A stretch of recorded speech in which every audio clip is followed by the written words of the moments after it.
We discuss central problems of an economy. Every economy has to face the problem of unlimited wants, scarcity of resources, and choice-based problem.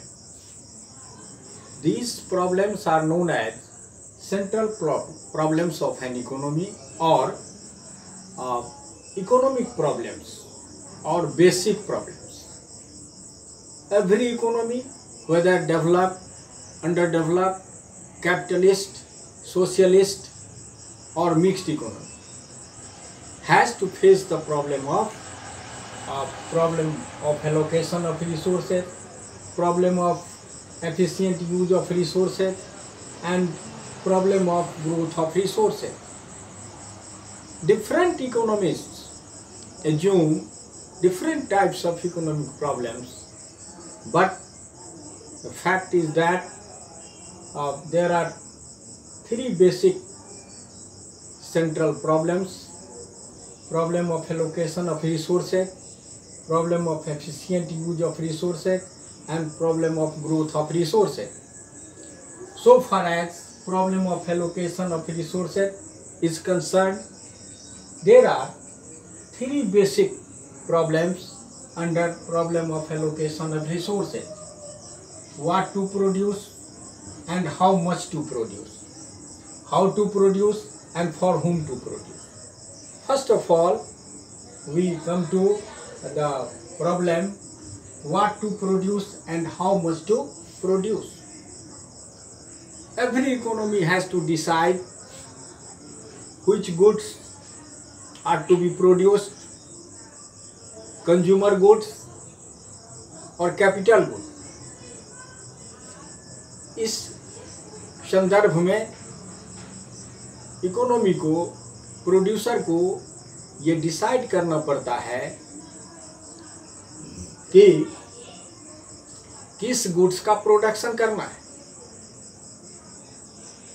Since resources are limited, if a producer wants to produce one good like consumer goods, then the production of capital goods will be zero because resources are limited. One thing more, why do central problems arise? The central problems arise due to a scarcity of resources, problem of choice, and wants are unlimited. What to produce and how much to produce? Consumer goods and capital goods. Consumer goods के अंतर्गत जब producer ये decide करता है कि consumer goods का हमें उत्पादन करना है, तो फिर कैपिटल गुड्स का उत्पादन अगर नहीं करता है तो ऐसी स्थिति में सिर्फ एक ही गुड्स का प्रोडक्शन होता है, कंज्यूमर गुड्स का. तो कैपिटल गुड्स का प्रोडक्शन शून्य होता है. ऐसा इसलिए होता है क्योंकि रिसोर्सेज लिमिटेड होते हैं. Consumer goods are those goods which are consumed by the consumers having satisfaction, and capital goods are those goods which are produced for further production. Now, if the producer wants to produce both the goods, consumer goods and capital goods, then the problem of how much to produce arise. How much to produce, कितना consumer goods का production करना है और कितना capital goods का production करना है. ये इसलिए राइज होता है क्योंकि जो रिसोर्सेज हैं उत्पादन करने के, प्रोडक्शन करने के, वो लिमिटेड होते हैं. Next problem is concern how to produce, is concern with technique of production. There are two techniques of production, labor intensive technique and capital intensive technique. labor intensive technique is that technique of production in which more labor is used in relation to capital. इसका अर्थ ये है कि capital intensive का method का प्रयोग कम होता है, अधिक लेबर का प्रयोग होता है। लेबर इंटेंसिव मेथड के अंतर्गत श्रमिकों का अधिक प्रयोग। और capital intensive method is that method in which capital means machine, machine का अधिक प्रयोग और श्रमिकों का कम प्रयोग। तो ये डिसाइड करना पड़ता है प्रोड्यूसर को कि किस मेथड से उत्पादन करना है, लेबर इंटेंसिव टेक्निक से या कैपिटल इंटेंसिव टेक्निक से। अब ये प्रश्न उठता है कि किस टेक्निक से प्रोडक्शन किया जाए। That depends upon the capacity of the economy. It will be discussed as a certainly a producer chooses such technique of production which give him least cost of production. Now, for whom to produce? For whom to produce? जब production होता है तो distribution of goods and services in the economy, it's depends upon income. Income यदि society में equal है, अर्थात समाज में लोगों को रोजगार मिला हुआ है, इनकम है, परचेजिंग पावर है, तो परचेजिंग पावर के अनुसार गुड्स एंड सर्विसेज का प्रोडक्शन किया जाना। क्रिएशन ऑफ डिमांड भी इसको कर सकते हैं। इस बात को ध्यान में रखना पड़ता है प्रोड्यूसर को। और second, functional distribution. Functional distribution means land, labour, capital and enterprise. Land के यूज के बदले में उसे रेंट दिया जाता है, लेबर को यूज के बदले में उसे मजदूरी दी जाती है, कैपिटल के यूज के बदले में इंटरेस्ट दिया जाता है, और फिर इंटरप्राइज को प्रॉफिट की प्राप्ति होती है। इन सारी बातों को ध्यान में रखना पड़ता है प्रोड्यूसर्स को। तो ये सारे के सारे problem of allocation of resources के अंतर्गत how to produce and how much to produce, how to produce and for whom to produce, these are related to microeconomics and problem of efficient use of resources and problem of growth of resources. These are related to macroeconomics. अब इसके अंतर्गत एक चीज और कि how to produce and how much to produce, how to produce, for whom to produce,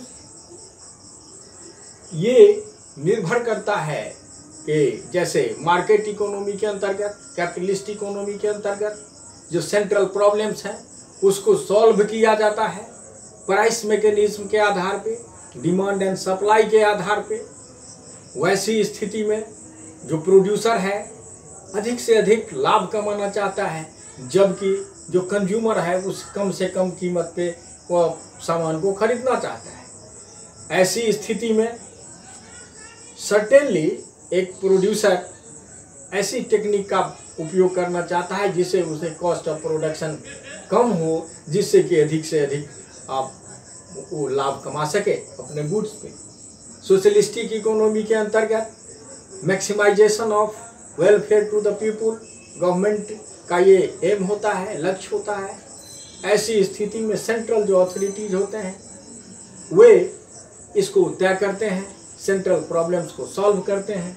और mixed economy के अंतर्गत जहां प्राइवेट सेक्टर प्राइस मैकेनिज्म के आधार पे सेंट्रल प्रॉब्लम्स को सॉल्व करने का कोशिश करता है, जबकि पब्लिक सेक्टर के अंतर्गत गवर्नमेंट के जो अथॉरिटीज होते हैं वो लोगों को अधिक से अधिक लाभ मिले, कल्याण मिले, इसके लिए सेंट्रल प्रॉब्लम्स को सॉल्व किया जाता है। ये एफिशिएंट यूज ऑफ रिसोर्सेज का अर्थ होता है कि जो रिसोर्सेज हैं उसका there should not be wastage of resources, maximum utilization हो। मैक्सिमम यूटिलाइजेशन से होने से अधिक प्रोडक्शन होता है और कॉस्ट ऑफ प्रोडक्शन भी उसका कम होता है, मैक्सिमम यूटिलाइजेशन ऑफ जो रिसोर्सेज हैं उसका एफिशिएंट यूटिलाइजेशन होने से। Problem of growth of resources, this problem is concerned with the development economics. इसके अंतर्गत every economy has limited resources, उस रिसोर्सेज को कैसे बढ़ाया जाए इसके लिए इसके प्रोड्यूसर के तरफ से ये समस्या है ग्रोथ ऑफ रिसोर्सेज का। इन सब बातों की जानकारी हम मैक्रो इकोनॉमिक्स के अंतर्गत करते हैं। इस तरह से हम आज central problems of an economy के अंतर्गत allocation of resources, problem of efficient use of resources, problem of growth of resources और जो मेन जैसे सैमुएल्सन ने, प्रोफेसर सैमुएल्सन ने मुख्य रूप से how to produce and how much to produce, how to produce and for whom to produce को central problems माना है। लेकिन अधिकांश अर्थशास्त्री ये problem of efficient use of resources and problem of growth of resources को भी सेंट्रल प्रॉब्लम्स माना है। सेंट्रल प्रॉब्लम्स को इकोनॉमिक प्रॉब्लम्स या बेसिक प्रॉब्लम्स भी कहते हैं, जो दुनिया के तमाम जो अर्थव्यवस्थाएं हैं, हर एक अर्थव्यवस्थाओं को, इकोनॉमीज को इन समस्याओं से जूझना पड़ता है। आज हमने इस central problems of an economy के बारे में चर्चा की, डिस्कशन किया। फिर हम इसी क्रम में आगे नेक्स्ट टॉपिक के साथ आपके समक्ष उपस्थित होंगे। आपको यदि लगता है कि आपके लिए ये लाभकारी है ये वीडियो, ये चैनल, तो आप इसको सब्सक्राइब करें, लाइक करें, शेयर करें। Thank you very much.